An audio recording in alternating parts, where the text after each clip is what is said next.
The insecurities that you have, the self-doubt, the limiting beliefs, all of that shows up on the outside. We think we can hide it. We think somehow pretend them away or maybe compartmentalize the different parts of ourselves, and we show up in our professional setting and we show up in our meetings and you can be this confident person, but it tends to bleed through in sometimes big ways and sometimes subtle ways. Hello and welcome to today's episode of the Keynote Curators Podcast. I'm Seth Dechtman, your Keynote Curator. Our guest today is Michelle Ann Johnson. Michelle, welcome to the podcast. Thank you, Seth. I'm so excited to be here. We are thrilled. You're very unique in who you are as a human and the breadth of experience. You're a category of one. And I want to really just dive right into the heart of the matter. One of your, I don't know if you would call it a core virtue, but one of the things that you talk about, one of the pillars is, limiting beliefs and insecurities and how they prevent us from becoming the best version of ourselves. Yes. And how, the best leaders today and the best role models really are able to disappear those, overcome those. Can you talk a little bit about that and your kind of take or where you come at that idea? Sure. Yeah. We're diving right in. Insecurities. Yeah. So let me give a context for why I talk about insecurities. My specialty, if you will, is this idea of presence. How you show up in the world, how you interact with people. And your presence is really a reflection of what's going on the inside. And so as I started to dive into this industry of public speaking and presentation skills, I started to see that there's a lot of talk about what we see on the outside, how we stand, how we hold our hands, how we use our voice. But there wasn't a whole lot about what's going on the inside and how what's happening on the inside is driving what we see on the outside. And so I thought that it was really important that we really start addressing the mindset piece of communication. So there's the external part of communication and there's the internal part of communication. And so the insecurities that you have, the self-doubt, the limiting beliefs, all of that shows up on the outside. We think we can hide it. We think, we can somehow pretend them away or maybe compartmentalize the different parts of ourselves. And we show up in our professional setting and we show up in our meetings and you can be this confident person, but it tends to bleed through in sometimes big ways and sometimes subtle ways.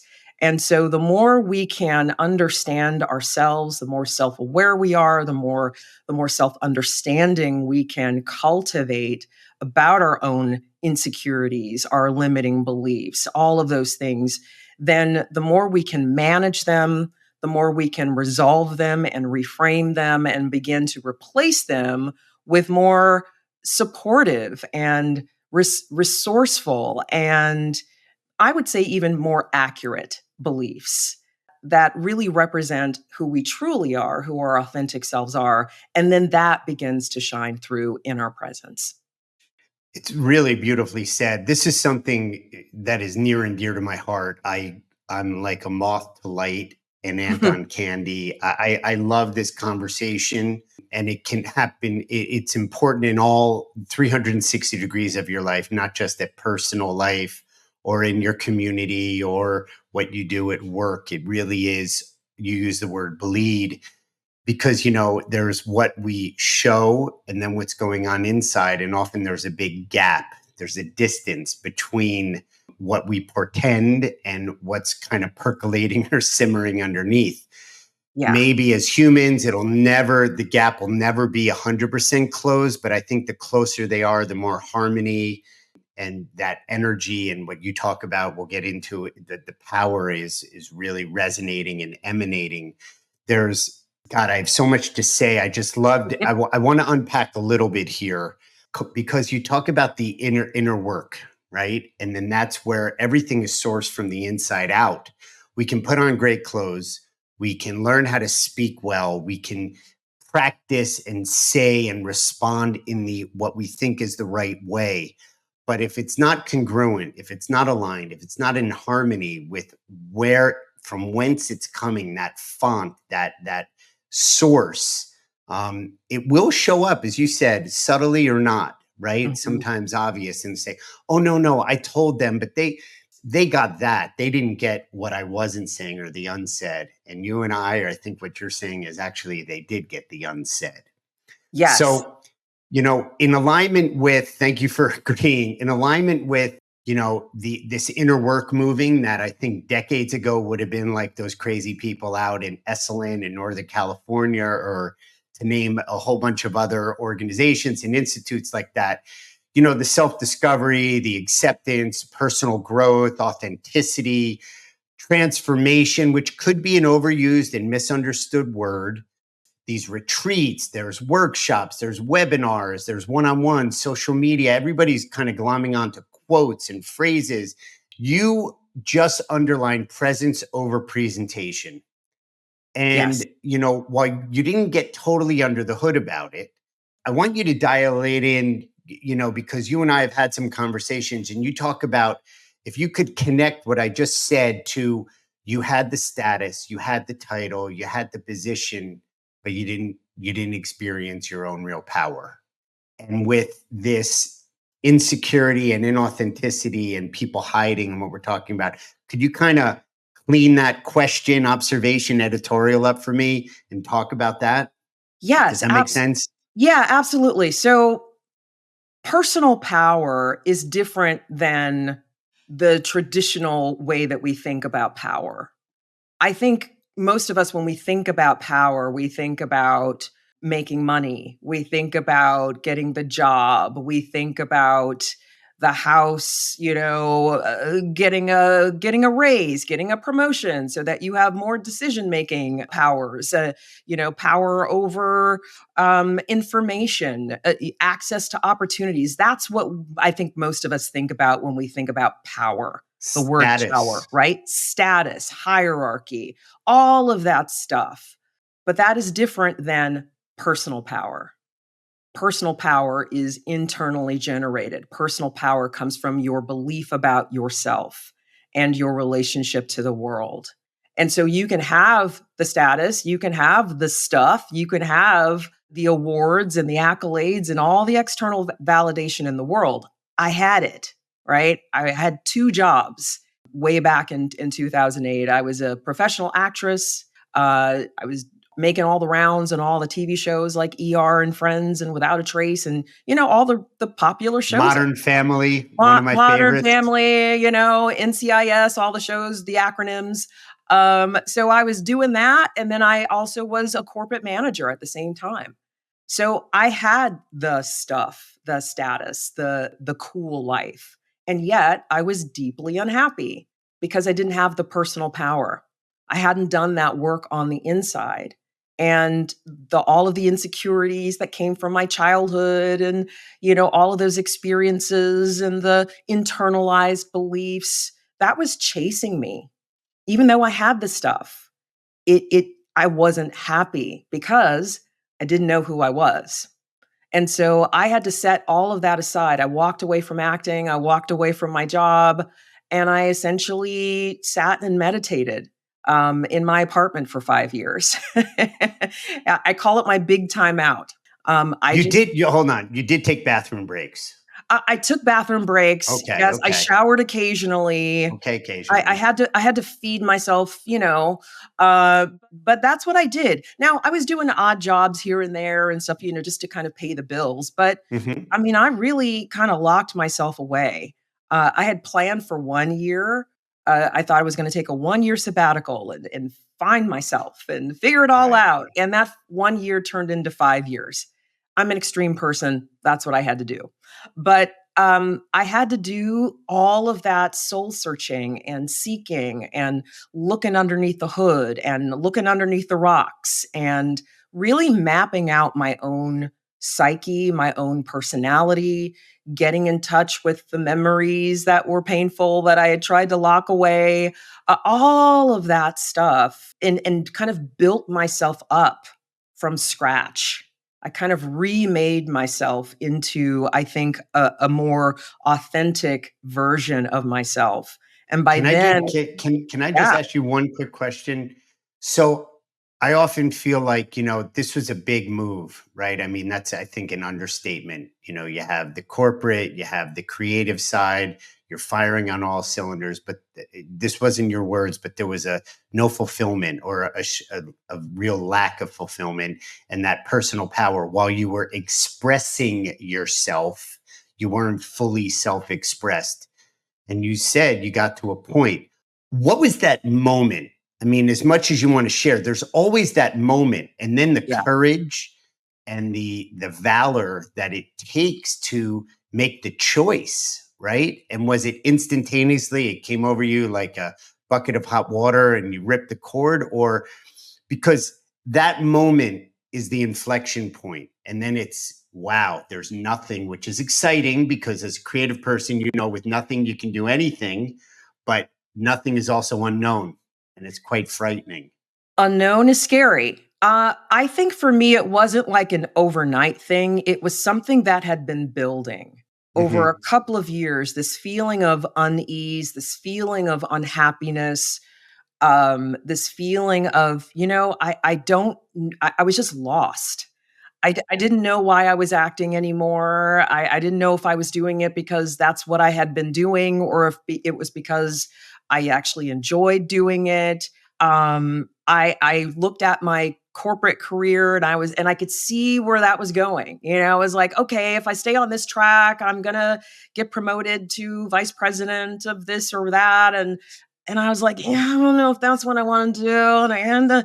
I just had this kind of melancholy, Yeah. and I just got into a place in my life where I just was like, I need to make a change. Hmm. And I will also add, I have had a mother who had a severe mental illness.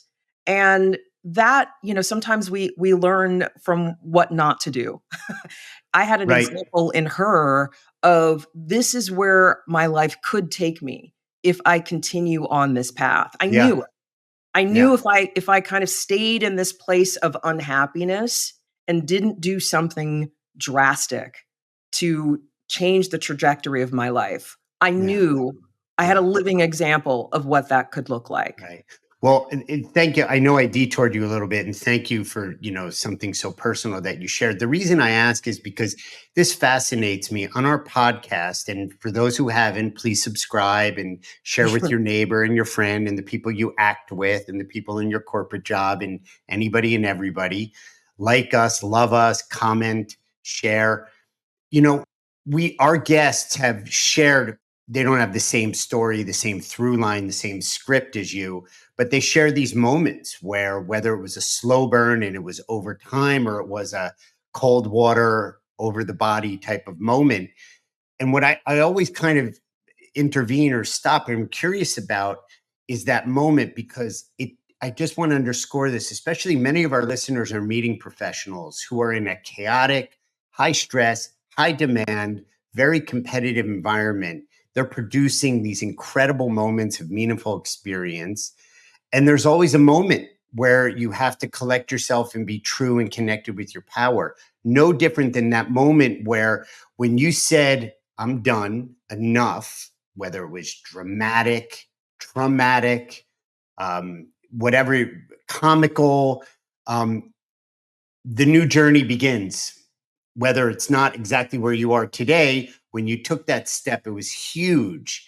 And I call them, it's a slow burn. That in Hollywood, as you know, they say the overnight success. Yeah, the overnight success took 20 years. Yeah. Brad Pitt was down in Westlake Village spinning a Pollo Loco sign, while doing community theater up in Agora Hills or whatever, until he got his, got some traction. So I'm sorry I just intervened there, but I just want to share with our audience how important it is, that all of us, whatever level, whatever stage, there's that moment, and there's runway for you. go for it, right? So anyway, continue. I'm sorry I interrupted you there. No. I think you're absolutely right there. And I think it also comes down to trusting yourself.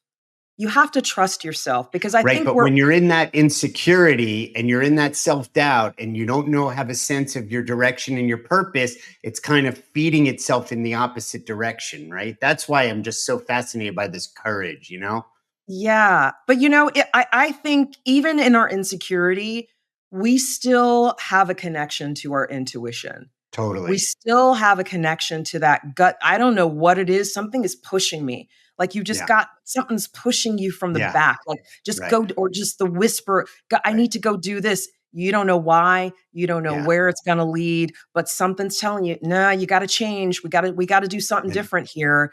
And I think the courage is in just taking that small yeah. step. I As didn't much as know we hide and as much as we cover, deep, deep, deep down in down. the deep end, we know. We know. And I didn't know it was going to take 5 years. If somebody told me it's going to take 5 years, I probably wouldn't have done it. I thought it was only going to be a year. Like, really, I thought, oh, Right. yeah, I'm just going to take a year off and find myself and Right. do some meditate. 5 But years. That's a 5 couple of years. Olympics. Yeah. So, to anybody who's thinking, who's listening to this and they might be going, you know what? I'm feeling that whisper. I'm feeling that push, but I don't know what's going to be on the other side, right? You talked about that uncertainty. Uncertainty is scary. Just take a small step. That really is all that's needed. Is take the small step, and that step will lead you to the next step, and that step will lead you to the next step. And it's about following the breadcrumbs that life really does give us if we're open to it, if we're listening, if we're looking. Just take the one small step and Yeah. just live there for a while, and then the next lily pad will present itself, and then you can hop to that one. Yeah. So yeah. Well, this might be a good segue. I think it's a very good segue into you have a 3-step system that unlocks personal power.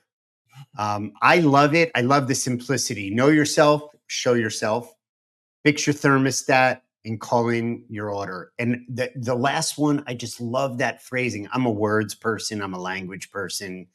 I love calling it. I heard that and I was just like, I stopped and I was like, that is just captures so much. So let's go through this. Know yourself, show yourself. Yeah, that's really that's my definition for authenticity. Authenticity is the degree to which you know yourself and show yourself. You need both to be authentic. Because as you and I have been talking, you can know who you are, but not show who you are. And I Mm, see that a lot, good point. Yeah. especially in corporate America, where I think there is a little bit of fear of showing your authentic self because it's not going to be seen as professional or whatever, right? So you can know who you are, but not show who you are. You can also show something, but it's not really who you are. You can be performing, as we've been talking about. That's really the basis for authenticity. And really, I think it's helpful to break those two capabilities apart, right? Because knowing yourself is very different than showing yourself. But it all starts with that self-awareness, that self-understanding, really knowing your values, your belief system. Why do you believe what you believe? Getting in touch with your lived experience, getting in touch with your personality, your preferences, your wants, your desires, all of that stuff, your emotional landscape. That is knowing yourself. And then you go and you show yourself to the people in your life. And that's the really interesting thing about authenticity, is that it has to be practiced in your relationships. You can't just be authentic on the couch in your bathrobe. You have to be authentic with other people. And so that's why showing yourself is really important. And that can be scary. And the Yes. know and the show, and then that connective bridge, that's where a lot of the work is done, right? Like connecting it because okay, I'm clear about who I am, but I'm so trained and conditioned to constrain myself, to put a lid on myself, to limit, as we said earlier. And breaking that up is undoing and disappearing so many years of being conditioned that way. It's Yeah. And we've easier all said than done. Easier said than done. If it were easy, we would all be 100% authentic 100% of the time, right? But we've all experienced rejection. And we've all experienced that feeling of showing yourself and being rejected or being laughed at or being bullied or and so those are all those experiences that, as you said, have conditioned us to, you know what, just be safe, just don't show people who you are. So we do have to undo a lot of that learning, a lot of that conditioning, and undo the insecurities and limiting beliefs that may have come from those traumatic experiences of being rejected for who you are. That's where the work is, right? Yeah. That's Yeah. that's what authenticity really is. Right. And then there's the responsibility, which I'm guessing might be connected with fix your thermostat, because okay, I'm clear about who I am, I'm clear where I'm going, unconstrained, if you will, but you can't just be like, woo, I'm telling you exactly, you're gonna get it from me or whatever, right? I mean, there it's not a constraint, it's being responsible, I think. So I don't know. You know where I'm going with that? Does that connect? Absolutely. Yeah. Absolutely. Well, fix your thermostat is really about confidence and building up your confidence. But you're absolutely right when it comes to authenticity, there is such a thing as TMI, right? There is such Right. a thing as too much information. There is such a thing as being too real and too honest, right? Yeah. So you do have to develop a sense of you can be authentic and still be tactful. You can be Yep. authentic and still be respectful. You can be authentic and still care about other people's feelings and emotions. And so again, I think the more we undo the insecurities and things that might keep us in kind of a mean-spirited or wounded place as we develop our authenticity, then I think it becomes easier to be authentic in a way that's measured, right? Yeah. But the confidence piece, I call it fix your thermostat because from what I've seen in myself and in other people as well, it's almost like we have a broken thermometer when it comes to our feeling of confidence about our own competence. This is really where imposter syndrome comes in, right? You can be good at something, you can be great at something, you can have people telling you you're great, you can have awards and accolades, but if you don't believe it, you're not going to feel confident. And it doesn't matter what anybody else says. And it's like you have a broken thermometer where all the evidence that supports you being, or you should be confident, supports the fact that you should be confident in your competence, it's not registering. It's like you're not reading accurately your own ability. And so confidence, developing your confidence also means looking at what's the story I'm telling myself here that is interfering with my ability to be fully confident in who I am and what I can do.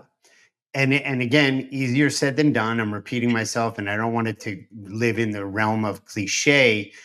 But even those that do feel confident and do intellectually, as an academic exercise, know that they have it, the imposter or the fraud or the insecurity can still seep in. And that, like your first step, know yourself, show yourself, you have to govern that too. People say in mindfulness training, like, thank you for sharing, put it away. But there is an active, it's not like it's handled, it's ongoingly dealing with it because it's going to come up. It's not just like, oh, I got it done. I was in 5 years in my apartment or my house meditating on an idea and really steeping into it. And now you're fit. No, it still comes up, I'm sure. Oh, yeah. Well, we don't arrive at authenticity. We don't arrive at purpose. We don't arrive at confidence. These are practices. I like to call them practices. These are Hmm. things that we practice every day. We practice being more authentic. We practice being more confident. We practice being more purposeful. We don't ever arrive because Right. we're constantly evolving as human Yeah. beings. And And there's a we're generosity to that with yourself. There's a flexibility there for the perfectionists out there. a generosity, compassion, all Empathy. of Yeah. that. Yeah. Absolutely, absolutely. All right. Let's move on to call in your order. So I came up with this phrase because as I was thinking about purpose, and it's really comes down to being intentional. And I was looking at my own life and how sometimes, you want something to happen, but it's not happening, or the version of the thing that you want to happen is different than what you were wanting. And some, you get mad at life because you're like, man, why didn't that happen? Or why did I get this? Why did I get? And I started to see in myself that it's because I wasn't specific about what it is I wanted to create. It's like saying, I want a job. Okay, but what kind of job? Right. Or I want a life partner. Okay, what kind of life partner? Being really specific and intentional about what it is that you're trying to create. And the analogy that I came up with is, it's like going to a drive-through for, let's say, McDonald's or whatever kind of fast food. And they say, hello, can I take your order? And you go, yeah, just give me some food. And they're like, Or even better, I'm hungry. yeah, I'm hungry. And they're like, okay, yeah, so I'm hungry. I Right. just give me some food. Yeah. And then you drive to the window and you look in the bag and you go, ew, why did you put this in there? I didn't order that. Well, you didn't tell me what you wanted, so you can't complain. So I started to see that in myself, see that pattern in Mhm. myself, and it really forced me to go, well, oh, Michelle, well, if you're not happy with what's showing up in your life, try being more intentional and specific about what you're asking for. Try calling in your order. And I swear, Seth, since I started doing that and implementing that practice, I really do write down my goals. I really do write down the things. I'm pointing to my little board over here. I write down very specifically what I want. I do mind maps of the things that I'm trying to create, whether it's my consulting business, whether it's, when I found this apartment or wanted to move to Charlotte from Los Angeles, I did a mind map of the kind of apartment I wanted to live in. Yeah. So I'm very specific about the things that I want to call into my life. And I've noticed a drastic change in my satisfaction with Yeah. what comes into my life. Yeah. It's very, very powerful. I just love that three-step process. I love call in your order. I think the phrasing of it, but then, as you get deeper into it, being specific. And also, as the other three steps, there are fears or people want to stay with the familiar. So swinging out and verbalizing it or writing it down or having these exercises of mind mapping or whatever. People, the cynicism and the resignation are so ingrained that, to undo that, it just, again, maybe today's podcast is about courage, but it requires some fortitude and some grit and some confidence to really take that step. And it could be something simple. One of the things you said when you said, I thought it was going to take a year and it took 5 years. And if you told me it took 5 years, I wouldn't have done it. That's kind of what I'm pointing to. You Yeah. know, people are on a fitness kick and they want to lose a certain amount of weight or gain muscle or something like that. Typically, it's a slow burn, right? It's incremental. The book Atomic Habits by James Clear, other. It's a little bit every day. It's not you're going to turn into, the decathlon gold medalist, very recent Olympic reference, overnight, just like in acting. You were there on the set of Friends, on the set of Modern Family, NCIS, dealing with nominated award-winning actors. They were doing theater playhouses in the middle of some town at a county playhouse. It wasn't Matt LeBlanc didn't just show up on the cast of Friends. Yeah, it's how bad do you want it? Yeah. Yeah. It really does, at least for me, that's what it came down to. How bad do I want to change my life? How bad do I want to feel better than I do today? And so commit to that, right? And also some curiosity about, why am I holding myself back? What's that voice that's telling me it's not going to work out or you can't do it? Get some curiosity about that, because I guarantee you it comes from somewhere, right? And I think there's a lot of value in discovering where that voice comes from and confronting it, and again being compassionate with it, right? And also just recommitting yourself every day to the journey And Yeah. I'm also a very big believer in it's not the destination, it's the journey, right? I Yeah. think the things that we learn about ourselves, the things that we experience on the way to our goals are just as valuable as the goal itself. Wholeheartedly agree. I want to underscore something about Michelle Ann Johnson for our listeners. We know we've had some amazing guests, meeting professionals, creative types, keynote speakers all across the board. A lot have talked about mindset, a lot have talked about communication, a lot have talked about transformation and personal power. For Michelle, not I think we're all get a sense in our conversation that you're dynamic. You as a coach, you mentioned you've been coaching people in your consultancy, and there's a unique blend of leadership and diversity and inclusion and personal development, all these things that make you you.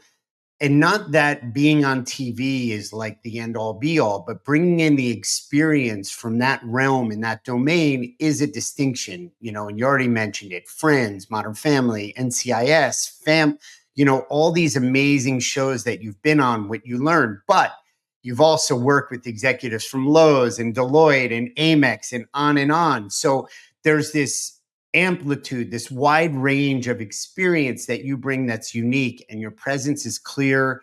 It's obvious that you're in touch with your power and that you have the humility to know it's a process and not a destination. We're almost at the end here. I'd like to take time for one more question, which I think is related. There's a through line here. If I can use a literary theater term, let's follow the through line. Reset. Like you did. You were successful but unfulfilled, and that was a reset. And they can be scary. There might not be like, let me go to Amazon and look up the roadmap for reset, and they'll deliver it on Prime. It'll be here in the afternoon. But as we mentioned, and you're the living proof of it, they can be beautiful, they can be transformational, they can be hard, but they can be good, they can be great, they can be extraordinary. So you've talked about some challenging times where you've questioned your confidence and how you've overcome it. What then in the post reset, right? Because we're so focused on leaving where we were, albeit it's not a destination, but leaving behind, completing, disappearing, flushing the toilet, whatever metaphor you want to use. And then you might say, not like it's a destination, but I've reset. There's a new context. There's a new framework. There's a new paradigm I'm in, a new ambiance, a new ecosystem I've created. Today's vocabulary day, so I just wanted to. It's very But then good stuff. what's going on with that post reset? Does that communicate? Because we spend so much energy and time getting away from or getting out of or undoing, and then what? And then what is you watch your new reality begin to unfold. That's the truth. You begin to watch new experiences, new people, new opportunities begin to show up in your life that point you in the direction of the destination. So even if there's a whole bunch of uncertainty out there, right? So like I love the analogy, you're leaving the past behind. The past has a very clear destination point on the GPS, right? You are here. But the destination, you don't know where that is. And again, you just got to follow those breadcrumbs. And there will come a day where you wake up and you're like, holy crap, I made it. Holy crap, I'm on the other side of the mountain, or I'm on the other side of the river, or whatever, whatever physical geography you want to use. I have that feeling all the time where I'm like, oh my God, I did it. I made it. I made it through the bush. I made it through the Yeah, jungle, right? And I so made it out of the swamp. I made it. And so the Yeah, post reset really is just allowing the new life to evolve and show itself. And then you make choices based on what shows up, and you refine the recipe, right? And you refine your order that you're calling in, and then that leads you to new experiences and new opportunities, and you just keep going and keep going, and you really do, get to a place where you look back and go, wow, I can't believe how different my yeah, life is yeah, today than it yeah. was Or I then. can't believe I was doing that. one of the phrase you just use is look at what shows up, and I often talk to my family, my children about the world around us. I used to call it the world around you, but the world around us seems a little bit bigger. And when you do disappear those things that are constraining and you pay attention, all of a sudden you start noticing things that might have been there the whole time, but didn't occur as an opportunity. And I think that might be what you're pointing to in the post reset as I'm listening to your answer to my question, is that things show up. It might have been there the whole time, but we were so consumed and self-constrained that we couldn't really see it. Consumed or self-restrained, or we didn't have the confidence to pursue it. Yeah. But they're also, again, we're talking about authenticity, right? We're talking about shedding beliefs. And I found in my own life that sometimes, often, when you're moving forward after that reset, you are letting go of a lot of things, right? You're letting go of things that you may have been attached to for years and years and years because you thought that that's who I am. You identified with those things.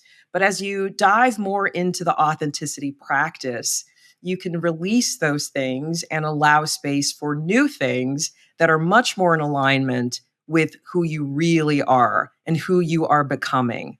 And so it's just a process. That's just life if you choose to take that journey.